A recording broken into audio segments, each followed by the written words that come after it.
Hi folks, Tom Krzystof here, and I'm sitting with my good friend Matt Hampel out of the St. Louis area. What up? And we were sitting around tonight talking about magic, talking about how the economy's affected it. He's a professional magician out of the St. Louis area, as I mentioned, and we've been noticing some similar trends happening in both areas. So, Matt, why don't you share with everybody what's happening in the restaurant market in particular in St. Louis? Well, as I was saying before, we have magicians. They do card tricks, coin tricks, rope tricks, and they go table to table. It's pretty entertaining. It's a new thing. I think it's going to catch on eventually. Good.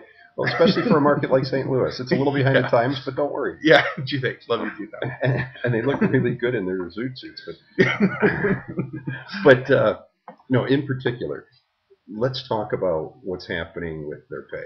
Yeah, most of the guys in my area, first of all, I am, as far as I know, probably the only guy in the St. Louis area actually getting paid regular paycheck. Your wife loves those. A regular paycheck doing restaurant work. Most of the guys in my area, they go in strictly tips. And they think that when they leave the restaurant that, hey, their $5-6 in their back pocket is woo party, I can go and have a cheeseburger. Well, your wife is still needing to pay the bills at home. That's basically most of the time what I'm seeing in our area, and because of that, basically restaurant work itself is just kind of tanking because people are realizing that hey, I'm not paying anything for these guys, and it's showing. There's no payback for it. So right. Unfortunately, it's not just happening in St. Louis. We're noticing that here in the Madison area. I know it's happening in Chicago. And to clarify a few things about how you should approach charging for your shows, I'm going to take this a gun to the head. Yeah, and yeah, you get a lot more money that way. The tips aren't as good though; they don't have anything left over to give you. But what ends up happening is, I think as magicians, we fail to look at it from a true business perspective. Let's take a product of any type, a calculator. Typically, what happens is a company will spend a good deal of money on building a prototype, doing research and development on it. All of those costs get rolled into the end product, which gets passed on to the final consumer.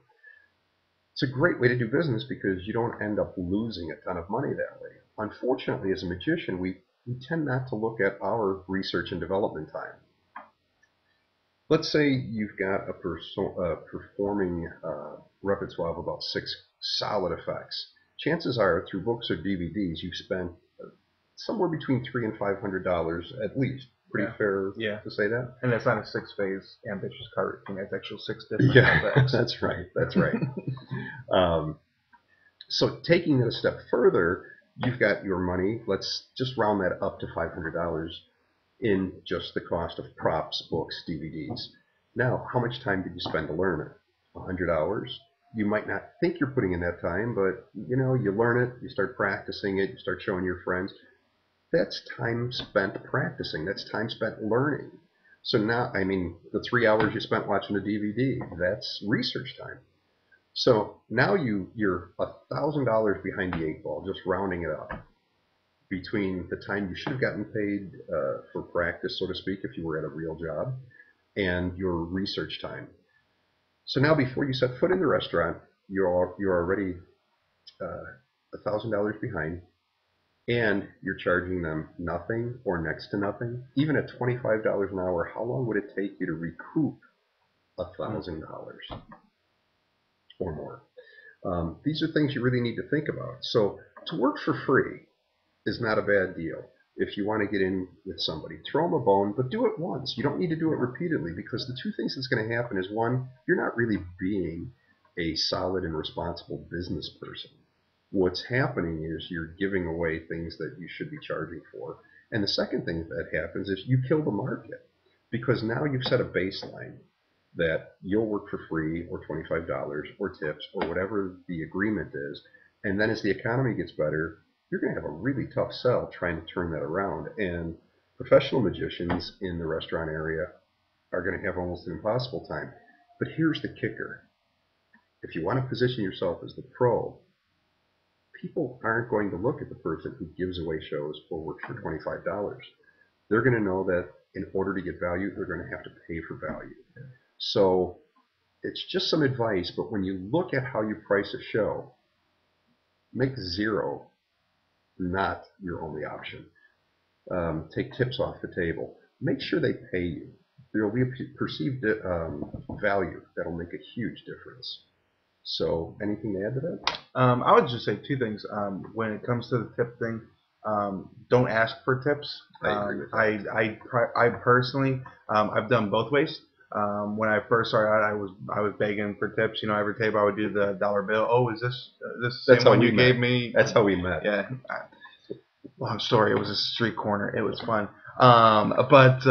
So one, don't beg for tips. And then the second one is going out and doing free magic. Right. Magic is an art form, and to me, when you do that, you're cheapening the art form. And if you would do that any other place, musicians, or well, not musicians, but well, pretty much magic, because everybody else does it and they have issues too. But they get paid for it. That's right. That's right. So, but just think about that when you go out and you're doing cheap shows, and you're cheapening what so many magicians over the years have pretty much died for. So that's right. So anyway, we hope this helps you, and we look forward to seeing you again soon. Peace out. With my friend Matt Hampel from St. Louis, it's Tom Krzystof signing out.